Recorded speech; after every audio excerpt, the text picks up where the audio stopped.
Hello friends. आज हम लोग टेंथ में यूक्लिडियन ज्यामिति शुरू करने वाले हैं। इससे पहले बच्चा का एक वीडियो टेंथ में हम बनाए थे, उसमें केवल एपी का लास्ट क्वेश्चन जो बच्चा पूछा था वो करा के और वहीं पे समाप्त कर दिया गया था। तो एपी समाप्त हो गया है। हम लोग यूक्लिडियन ज्यामिति शुरू करने वाले हैं। यूक्लिड की ज्यामिति, ज्यामिति।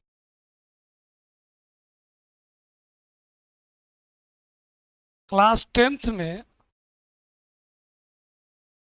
यूक्लिड के ज्यामिति में मूल रूप से हम लोग परिमेय पढ़ते हैं। टेंथ में कुल 11 परिमेय पढ़ना है। कुल 11 परिमेय।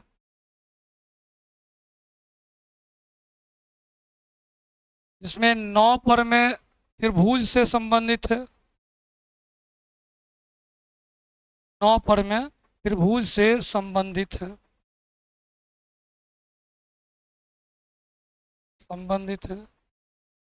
और 2 परिमेय जो हैं वो वृत्त से संबंधित है। वृत्त से संबंधित।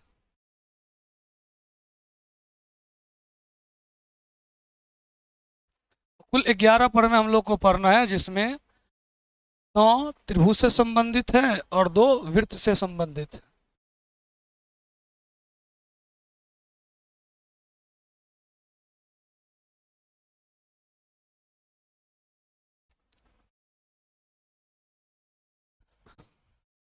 ठीक है, अब आगे बढ़ते हैं।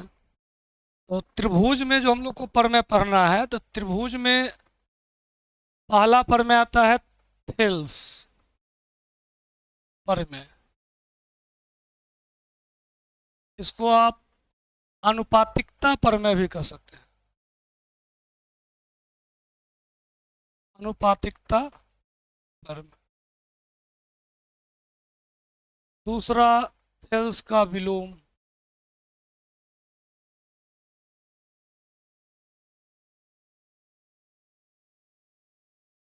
फिर आगे समरूप त्रिभुज से संबंधित परिमेय।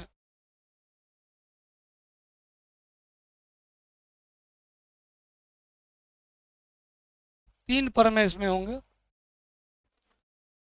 और उसके बाद समरूप त्रिभुज के क्षेत्रफल से संबंधित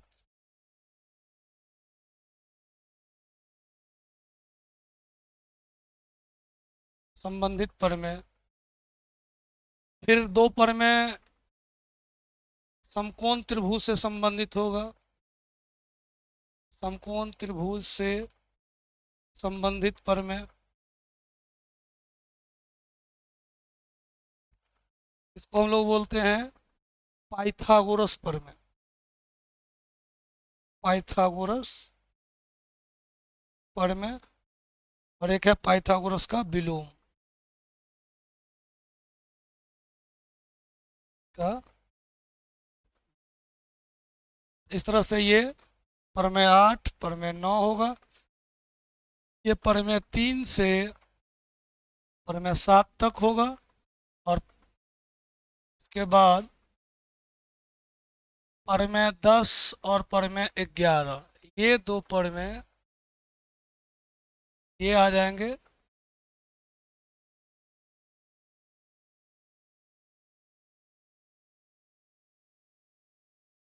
वृत्त की स्पर्श रेखा और त्रिज्या से संबंधित।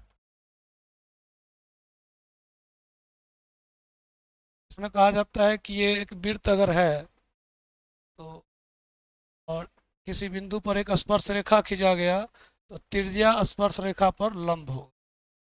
और परिमेय 11 कहता है कि ये अगर एक वृत्त है और इसके बाहर एक बिंदु है, इस बिंदु से 2 स्पर्श रेखा खींचा जा सकता है।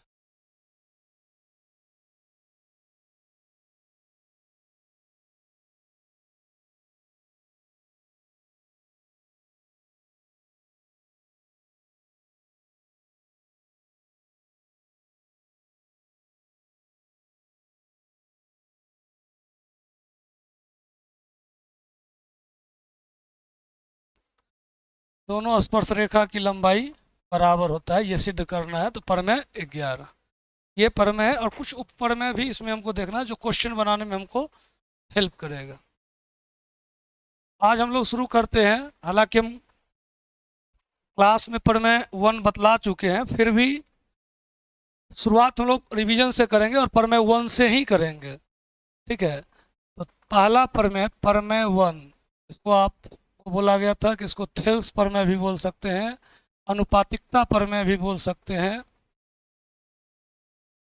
ये इसलिए बतला दिया जाता है कि कभी कभी क्वेश्चन में नाम से ही बोल दिया जाता है कि अनुपातिकता प्रमेय लिखकर साबित करें, या फिर कभी कभी कहा जाता है कि थेल्स प्रमेय लिखकर साबित करें। कभी कभी आपको प्रमेय का कथन लिख दिया जाएगा, जो साधारण कथन होता है सो, और कहेगा कि सिद्ध कीजिए, ठीक है। तो तीन तरीके, जब आपको कथन लिख के दिया जाएगा तो उस समय तो आपको दिक्कत नहीं होगा, क्योंकि जो कथन क्वेश्चन में लिखा उसमें सिद्ध कीजिए आप हटा के कथन को लिखिए तो साधारण प्रतिज्ञा बन जाएगा। अगर नहीं दिया तो फिर आपको याद करना पड़ेगा कि साधारण कथन क्या था, क्या कहे थे साहब, तो वो लिखना पड़ेगा। अब सबसे पहले हम लोग ये देखते हैं कि किसी भी प्रमेय को सिद्ध करना है तो मूल रूप से इसके कई चरण होते हैं। उन चरणों को अगर आप समझ गए और एक चरण दूसरे चरण से लिंक होता है, वो अगर सोच डेवलप हो गया तो फिर आपको प्रमेय रटने का जरूरत नहीं होगा। आप प्रमेय को समझ के और आसानी से याद कर सकते हैं। तो सब किसी भी प्रमेय का जो प्रमेय में जो कहा गया कथन है उसको बोला जाता है साधारण कथन। और ये साधारण इसलिए है कि ये किसी भी सामान्य आकृति पर अप्लाई किया जाएगा, तो इसको बोलते हैं साधारण प्रतिज्ञा। और जब इस साधारण प्रतिज्ञा में कथन, मतलब जो आकृति पर ये कथन अप्लाई हो रहा है, जब उसका कोई विशेष नाम कर देंगे, जैसे थेल साहब बोले कि त्रिभुज पर, किसी त्रिभुज में, तो यहाँ पर हम लोग लिख देंगे ABC त्रिभुज में। बोला किसी वृत्त पे, तो वहाँ पर हम लोग लिख देंगे एक ऐसा, मान लेंगे एक ऐसा वृत्त है जिसका केंद्र O है और त्रिज्या R है। जब स्पेसिफिक नाम रख देंगे तो वो बन जाएगा विशेष प्रतिज्ञा, यानी साधारण प्रतिज्ञा से निकलेगा विशेष प्रतिज्ञा।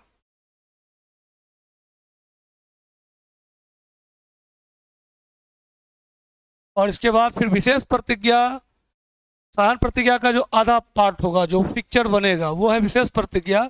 और इसका जो लास्ट पार्ट होगा साधारण प्रतिज्ञा का, वो कहलाता है सिद्ध करना है। वो आपको क्वेश्चन बोलेगा कि आपको ये सिद्ध करना है। जैसे साधारण प्रतिज्ञा में थेल्स में बोला जाता है कि किसी त्रिभुज, ठीक है, किसी त्रिभुज के किसी एक भुजा के समांतर अगर एक रेखा खींची जाए। ये कथन क्या कर रहा है कि एक त्रिभुज है, तो इसमें 3 भुजा हैं, और किसी एक भुजा, चाहे वो भुजा ये हो ये हो ये हो, किसी एक भुजा के पैरेलल एक रेखा खींच दीजिए। ये त्रिभुज की अन्य 2 भुजा को क्या किया, 2 भागों में बांटा। सिद्ध कर उसमें कहा जाता है तो सिद्ध कीजिए कि इसका ये दोनों जो अनुपात होगा वो एक ही होगा। ये कथन है, कोई नाम नहीं है, तो ये साधारण कथन हो गया। अब इसमें से माना कि ये एक त्रिभुज है जिसमें ये एक लाइन मान लेते हैं त्रिभुज ABC है, जिसका DE एक रेखा है जो BC के पैरेलल है। तो ये यहाँ तक का कथन जो है वो विशेष प्रतिज्ञा हो गया। और उसमें बोला कि तो सिद्ध करना है कि ये AD, ये वाला पार्ट बट्टा ये DB, ये अनुपात बराबर होगा दूसरे भाग को जो बांटा, त्रिभुज के दूसरे भुजा को जो बांटा, AE बट्टा EC। ये एक ही अनुपात में होंगे, यानी दोनों अनुपात बराबर होंगे। तो ये कहलाता है, इसका सिद्ध करना है वाला पार्ट आ जाएगा, सिद्ध करना है। समझ में आ गया है क्या? साधारण प्रतिज्ञा कोटेशन है। साधारण प्रतिज्ञा को हम लोग जब 2 भाग में बांटेंगे तो एक बनेगा विशेष प्रतिज्ञा जिसमें पिक्चर बनेगा, और दूसरा पार्ट जो आएगा जो सिद्ध करना होगा हमको, जो आंसर लाना है, तो वो बनेगा सिद्ध करना है। ये एक पार्ट है, 3 पार्ट हो गया। इसके बाद जो सिद्ध करने वाला पार्ट है, तो इस पर हम लोग सोचते हैं। जैसे इस क्वेश्चन में अगर सोचा जाए, बाद में भी आपको इस पर लाएंगे, इसमें क्या है AD बट्टा DB, और ये दिख रहा है हम लोग को त्रिभुज। अगर ऊपर वाले हिस्सा पर देखा जाए, गौर किया जाए, तो ये क्या है, एक त्रिभुज है, और त्रिभुज में ये एक क्या है, भुजा है, ठीक है। ये अभी तो चतुर्भुज का पार्ट है, और यहाँ देखिए तो इधर भी ए भी क्या है, इस त्रिभुज का पार्ट है। तो इस त्रिभुज में दो भुजा तो मिल रहा है, नीचे वाला नहीं पता चल रहा है, लेकिन ये भी इस बड़े से त्रिभुज का ही क्या है, हिस्सा है, बढ़ा हुआ हिस्सा, या इसके कारण बटा है तो इसलिए ये अलग आ गया। तो इन दोनों का अनुपात निकालना, तो यहाँ से तुमको मिल जाएगा त्रिभुज का क्षेत्रफल अगर लगाएंगे और इसको आधार मान लेते 1/2 गुने आधार गुने ऊंचाई, तो ये वाला पार्ट आ जाएगा। तो अगर इस तरह से अगर इसको भी त्रिभुज में बांट दें,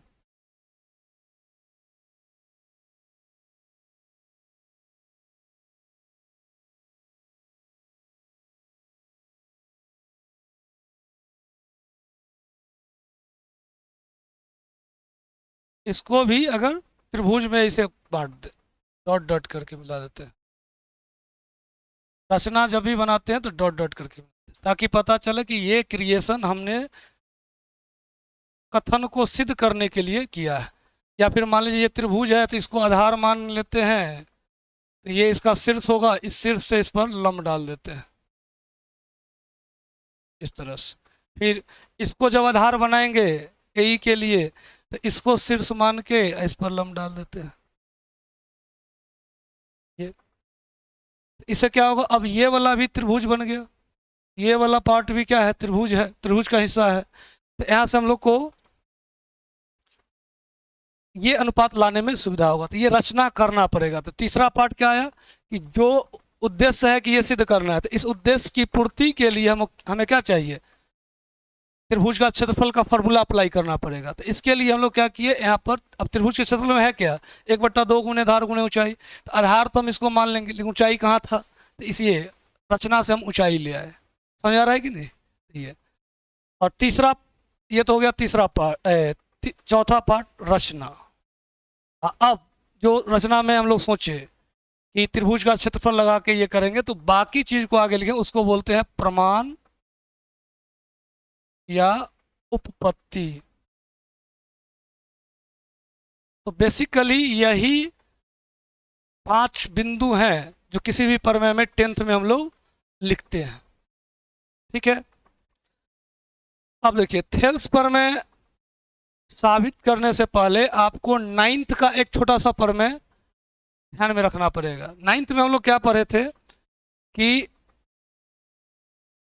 ये दो पैरेलल रेखा है, और इसमें यहाँ पर ए और बी एक रेखाखंड ले लिए, इसको आधार मान के दो त्रिभुज बनाते हैं। एक ये त्रिभुज बनाए, और इसी आधार से यहाँ से एक ये त्रिभुज बनाए। तो आधार दोनों में क्या है, सेम है, लेकिन त्रिभुज क्या है, अलग अलग, A B C, A B D. ये रेखा क्या है, तो ये है समांतर रेखा, समांतर रेखा। 9th में प्रमेय है कि एक ही समांतर रेखा, एक ही समांतर रेखा और एक ही आधार पर बने त्रिभुज के क्षेत्रफल समान होते हैं। ये प्रमेय का प्रयोग हम लोग आगे थेल्स प्रमेय को साबित करने में करेंगे, ठीक है। अब हम लोग शुरू करते हैं प्रमेय 1, अनुपातिकता प्रमेय। इसका पहला है भाग साधारण कथन।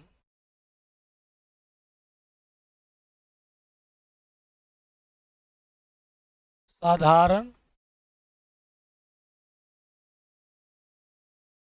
प्रतिज्ञा बोलिए, साधारण प्रतिज्ञा।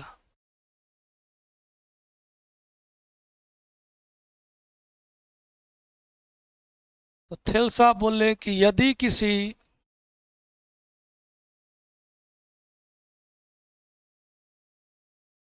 त्रिभुज के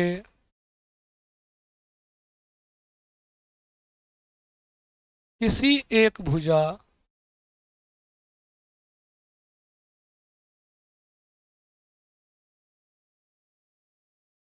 के समांतर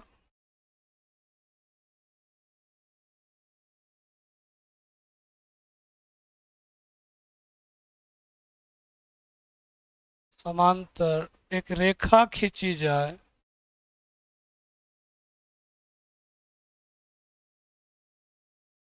खींची जाए तो वह रेखा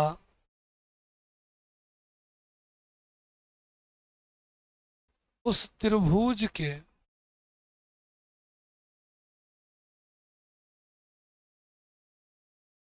अन्य दो भुजाओं को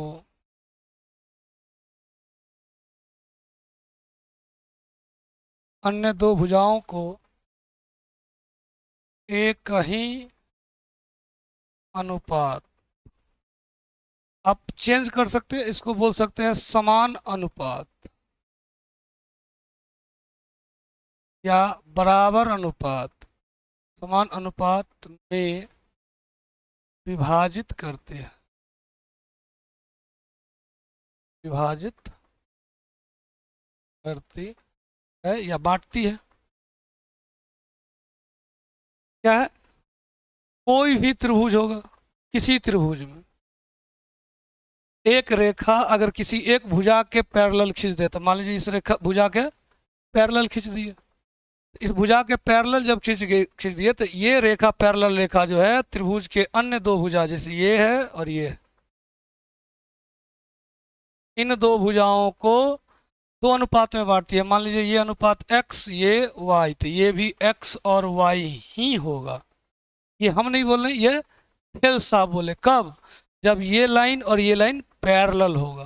देख लीजिए, तो आप अगर देखिएगा तो फोटो जब बना रहे हैं, तो यदि किसी त्रिभुज के किसी एक भुजा के समांतर एक रेखा खींची जाए, तो ये त्रिभुज था, इसके एक भुजा ये है, इसके समांतर एक रेखा खींचे, तो अन्य दो भुजा को क्या किया?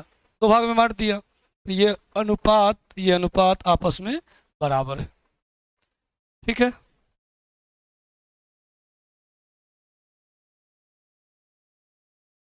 इसके बाद हम लोग लिखते हैं विशेष प्रतिज्ञा, और विशेष प्रतिज्ञा इससे निकलेगा, तो इसको रहने देते हैं, यहीं पे लिखते हैं विशेष प्रतिज्ञा। और विशेष प्रतिज्ञा में लिखते हैं माना कि, पहला पार्ट क्या है कि यदि किसी त्रिभुज, तो हम लिखे माना कि एक त्रिभुज ए बी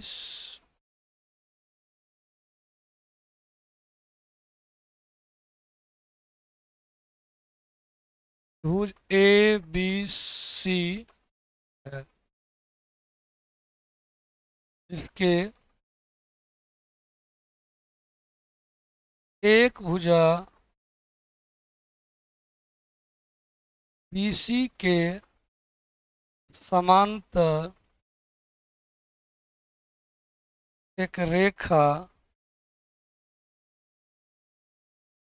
DE खींचा, अर्थात यहाँ से हो गया BC DE पैरेलल। ये इंफॉर्मेशन हो गया। अब इसको इधर फोटो में दिखा देते हैं, दिख रहा होगा नाम। ABC एक त्रिभुज है, इसमें ये BC है, तो इसके पैरेलल एक रेखा खींच दी है D। ठीक है। अब इसके बाद आता है इसका अगला पार्ट, देखिए खींचा जाए, एक रेखा खींचे तो ये उस त्रिभुज के अन्य दो भुजाओं को क्या कर रहा है? एक ही अनुपात में विभाजित करती है। तो ये अनुपात क्या है? बराबर, ये हमको सिद्ध करना है। तो अगला है सिद्ध करना है, सिद्ध करना है। क्या सिद्ध करना है? सिद्ध करना है कि ए डी बट्टा डी बी और ए ई बट्टा ई सी बराबर होंगे। ए डी बट्टा डी बी बराबर ए ई बट्टा सी। अब फोटो का यूज बार बार करना पड़ेगा, तो हम इस फोटो को दोबारा वहाँ बना लेते हैं। दोबारा बनाना नहीं, आप चाहे तो इसी में बना सकते हैं, लेकिन बार बार पीछे करना पड़ेगा हमको, इसलिए हम फोटो यहाँ पर बना लेते हैं। अब समझिए कि वही फोटो यहाँ पर आ गया है,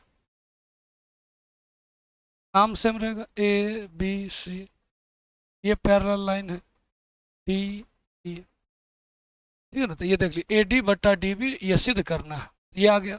अब सिद्ध होगा कैसे, इस पर भी तो ध्यान देना है कि सिद्ध कैसे करेंगे। तो सिद्ध करने के लिए हमको देखना पड़ेगा कि हमको लाना क्या है, ए डी ए ई, तो ये वाला पार्ट त्रिभुज का, और ये त्रिभुज के भुजा हैं, और त्रिभुज के भुजा त्रिभुज के क्षेत्रफल में आते हैं।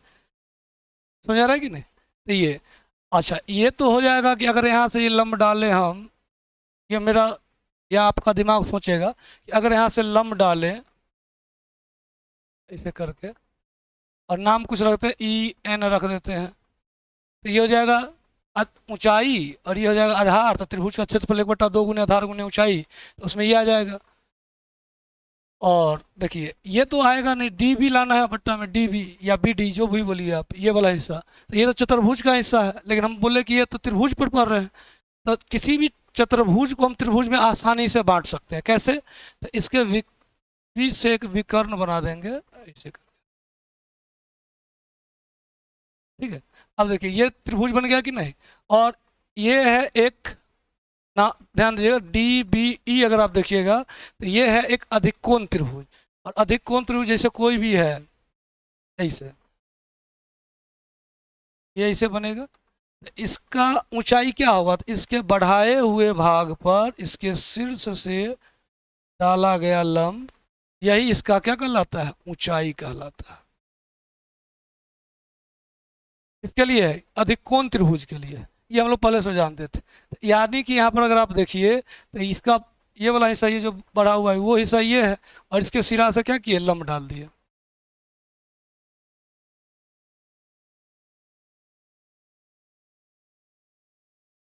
तो ये आ गया।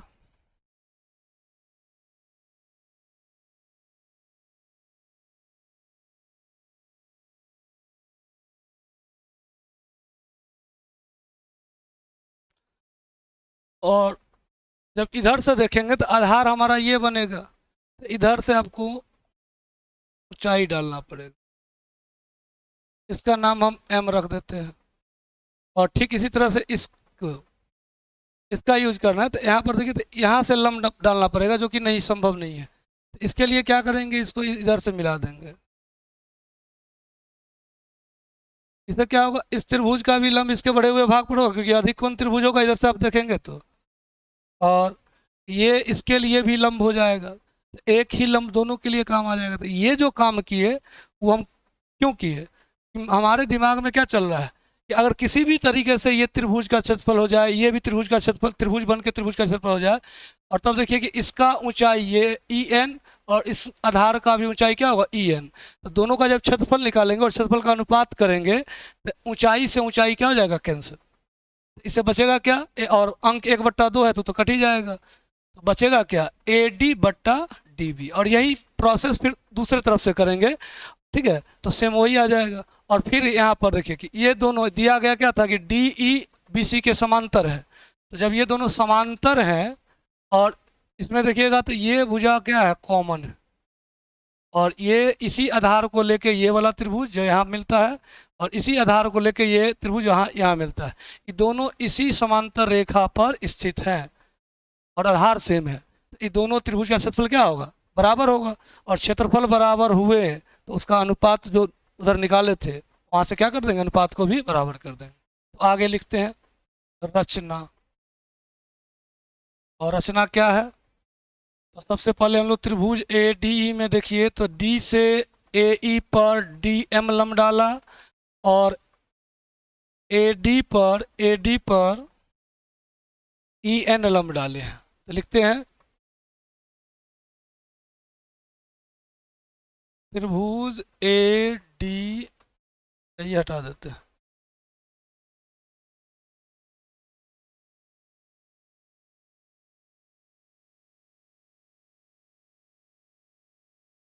भुजा AD पर ई से, बिंदु ई बोल सकते हैं, ई से EN तथा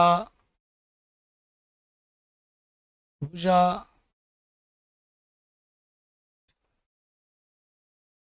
AE पर बिंदु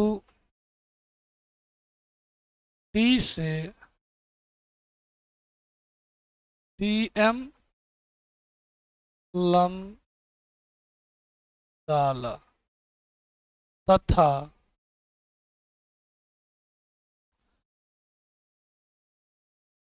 D को C से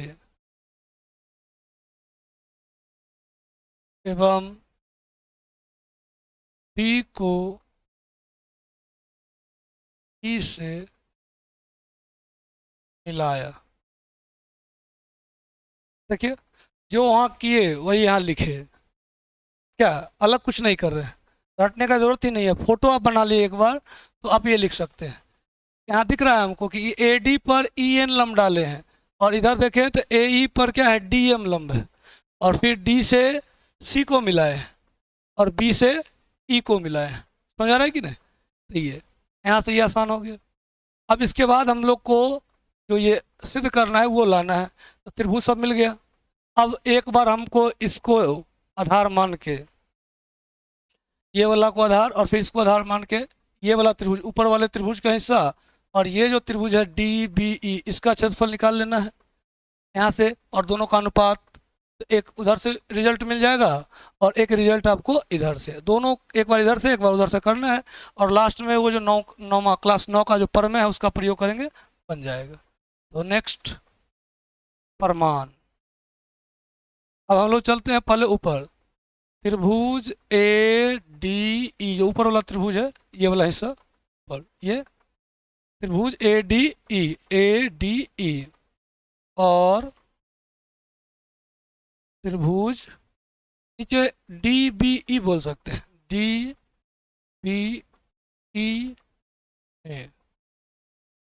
अब देखिए, सामान्य तौर पर हम लोग जाते हैं कि किसी त्रिभुज का क्षेत्रफल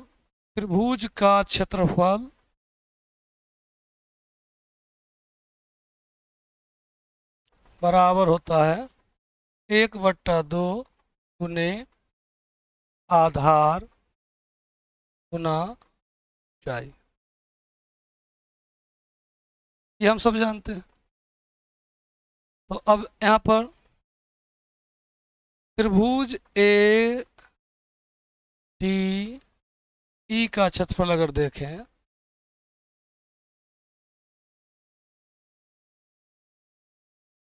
फोटो आप देखिए, ये है त्रिभुज ADE का क्षेत्रफल। तो अगर AD के तरफ से चले ना, अभी क्या बोले, पहले इधर से चलेंगे, तो आधार AD होगा, तो ऊंचाई क्या होगा हमारा, EN।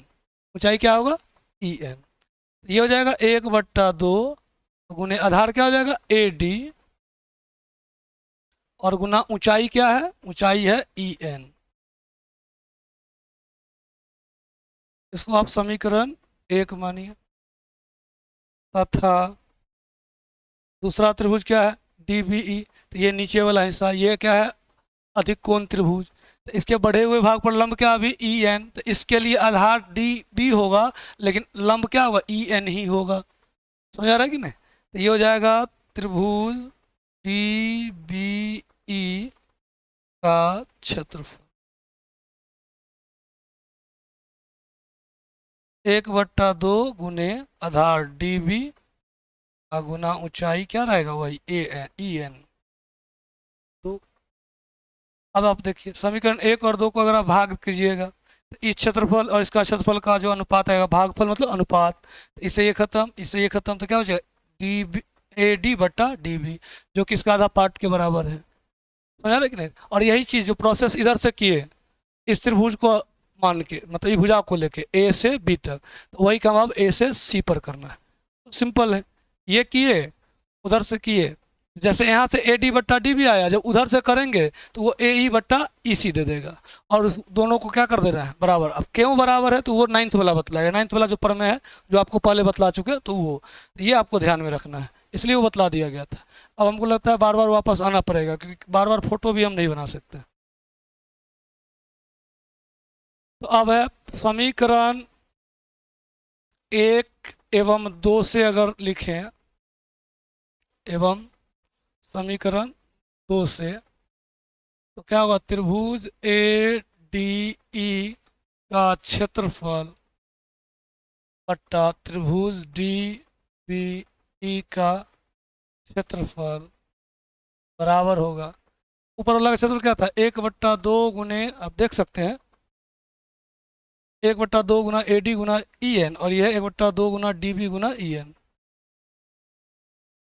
ए डी गुना ई एन, अब बट्टा 1/2 गुना डी बी गुना ई एन।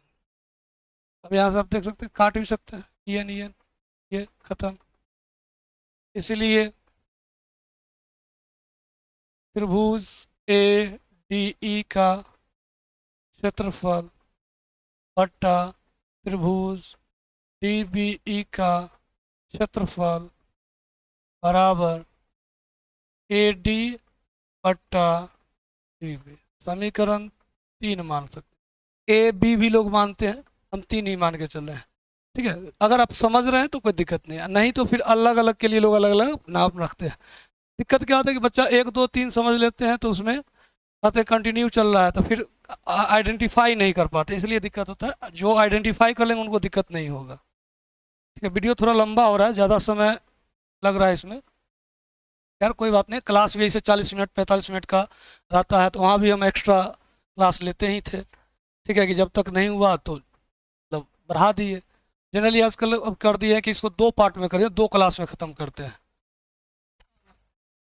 इसके बाद पुनः हम लोग त्रिभुज ए ई डी अब बोल रहे हैं, नाम वही है, ए डी ई बोलिए या ए ई डी बोलिए, सेम है, लेकिन तो त्रिभुज का नाम सेम है, तो क्षेत्रफल क्या है, यही आकृति का नाम ए डी ई बोलिए या इसी आकृति का नाम ए ई डी बोलिएगा, तो क्षेत्रफल तो सेम ही ना होगा, सही है, कोई चेंज नहीं है।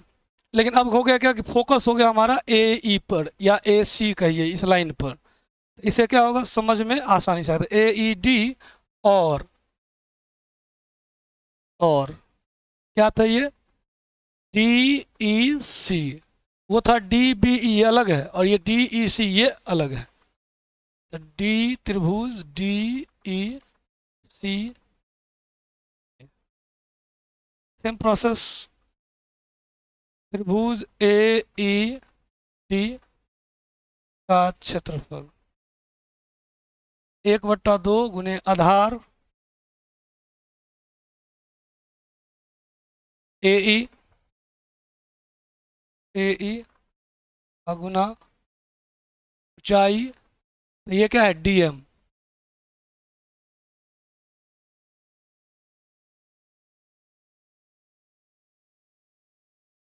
समीकरण आगे 4 मान लेते, 3 का यूज बाद में करेंगे। अब 4 तथा दूसरा क्या था डी सी, तो त्रिभुज डी ई सी का क्षेत्रफल बराबर 1/2 गुने आधार क्या होगा ई सी अगुने ऊंचाई क्या होगा, तो वही ये है विषमबाहु त्रिभुज या अधिकोण त्रिभुज, तो बढ़ा हुआ भाग पर, तो डी एम। समीकरण 5, अब ये चले थे समीकरण 1 और 2 से, अब चलेंगे 4 और 5 से, तब बाद में फिर जो नया प्राप्त होगा उसको 3 से तुलना करेंगे। समीकरण 4 एवं समीकरण 5 से क्या है, त्रिभुज ए ई डी का क्षेत्रफल बट्टा त्रिभुज डी ई सी का क्षेत्रफल बराबर यह है 1/2 गुना ए ई गुना डी एम बट्टा 1/2 गुना ई सी गुना डी एम। तो डी एम से डी एम कैंसिल, 1/2 से 1/2 खत्म। नेक्स्ट बनेगा क्या, इसीलिए त्रिभुज ए ई डी, ए ई डी के जगह पर ए डी ई भी बोल देंगे तो कोई दिक्कत नहीं है, क्योंकि क्षेत्रफल दिखा रहे हैं तो उसमें कोई दिक्कत नहीं होना चाहिए। का क्षेत्रफल अब बट्टा त्रिभुज डी ई सी का क्षेत्रफल बराबर क्या बचा था, सब खत्म, ए ई और ई सी बचा था। ए ई अब बट्टा समीकरण 6, 5 तक माने हुए थे, 5 तक 6। अब देखिए समीकरण 3 में ये वाला ए डी बट्टा डी बी, ये अलग समीकरण है। दूसरा समीकरण 6 में ए ई बट्टा ई सी, सिद्ध क्या करना था, सिद्ध करना था ए डी बट्टा डी बी और ए ई बट्टा ई सी बराबर है। अब अगर आप देखिए समीकरण 3 में जो ये पार्ट है मतलब आर एच एस वाला, आर एच एस का पार्ट, और समीकरण 6 में जो आर एच एस का पार्ट है, अगर ये दोनों बराबर हो जाए